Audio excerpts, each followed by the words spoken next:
अस्सलामुअलैकुम वरहमतुल्लाहि वबरकातुहू। जी हाँ नाज़रीन, आज हम बात करने वाले हैं रक्षाबंधन के बारे में, यानी कि जो रक्षाबंधन के वक्त राखी बांधी जाती है, इसको बंधवाना और बांधना कैसा है, इसके बारे में दारुल देवबंद में किसी शख्स ने एक सवाल किया था। उस सवाल को और जवाब को मैं आप हज़रात की खिदमत में पेश कर रहा हूँ।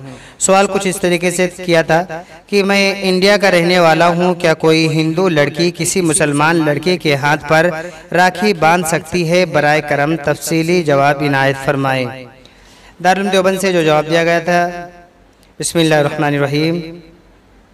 राखी बांधना एक हिंदुआना रस्म है, बल्कि हिंदुओं के मजहबी त्यौहार का एक अहम जुज़ है।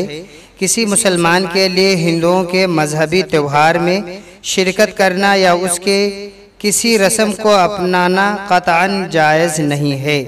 लिहाजा सूरत मसला में मुसलमान लड़के के लिए अपने हाथ पर राखी बंधवाना शरअन नाजायज़ है, और किसी अजनबी लड़की से बंधवाना, ख्वाह हिंदू हो या कोई और, ये तो और भी बुरा है। नीज़ अगर कोई मुसलमान हिंदुओं के इस रस्म को बनज़र इस्तेहसान देखता है तो उस पर कुफ्र का भी अंदेशा है।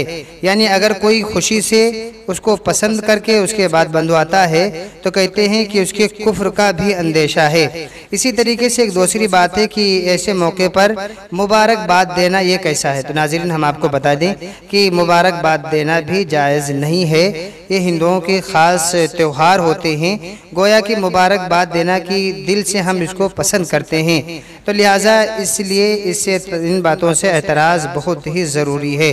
दुआ करें कि अल्लाह ताला सही समझ अता फरमाए। नाज़रीन, रोज़ाना ख़बरों को पाने के लिए हमारे चैनल को ज़रूर सब्सक्राइब कर लें।